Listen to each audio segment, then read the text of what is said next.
Bienvenue dans le développement professionnel. Je réponds au nom de Bérénice Absalom Paul. Dans cette vidéo, on va parler de théorie éthique et il est question de l'utilitarisme. De quoi parle-t-on? L'utilitarisme est associé à Jeremy Bentham et John Stuart Mill. C'est une théorie éthique qui exige de prendre en compte l'intérêt de toutes les personnes concernées par une décision. Dans une organisation, par exemple, quand un manager prend une décision, il doit tenir compte de toutes les parties prenantes. Pour l'utilitarisme, une action est jugée bonne sur la base de cette conséquence. Et quand on parle de conséquences, c'est pas juste pour les décideurs, les conséquences doivent concerner tout le monde. Donc, l'utilitarisme priorise la maximisation du bien-être collectif. Selon l'utilitarisme, les décisions sont évaluées à partir de leurs conséquences, le plus grand nombre de conséquences possibles pour les parties prenantes. L'utilitarisme évalue les décisions à partir de leur impact sur les personnes concernées. L'acte moral, selon l'utilitarisme, est donc celui qui crée le plus grand bien pour le plus grand nombre de personnes.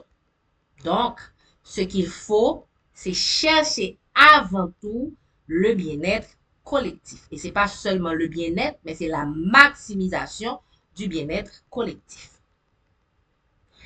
4 points clés sont donc à retenir de l'utilitarisme. C'est le conséquentialisme. Les décisions sont évaluées à partir de leurs conséquences. L'hédonisme, le plaisir, la satisfaction. Le maximalisme, le plus grand bien. L'universalisme pour tout le monde. Le plus grand bien pour le plus grand nombre.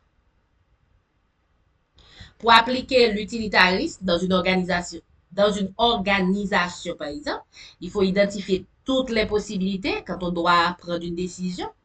Il faut déterminer à la fois coût et bénéfice pour chaque partie concernée. Et c'est seulement après qu'on va choisir l'option qui permet d'avoir le plus grand bien pour le plus grand nombre. Hors de question pour les décideurs de choisir seulement les options qui leur apportent satisfaction. Ce qui exige pour les professionnels de chercher la satisfaction des différentes parties prenantes,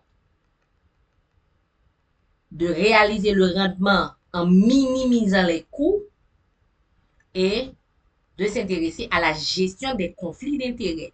Parce qu'on sait que dans les organisations, les parties prenantes n'ont pas les mêmes intérêts. Donc, il faut s'intéresser à la gestion des conflits d'intérêts. Il faut accorder de l'importance à la gestion des conflits d'intérêts pour arriver justement à cette satisfaction pour le plus grand nombre. Il faut donc retenir, l'utilitarisme, c'est une théorie qui justifie la fin par les moyens.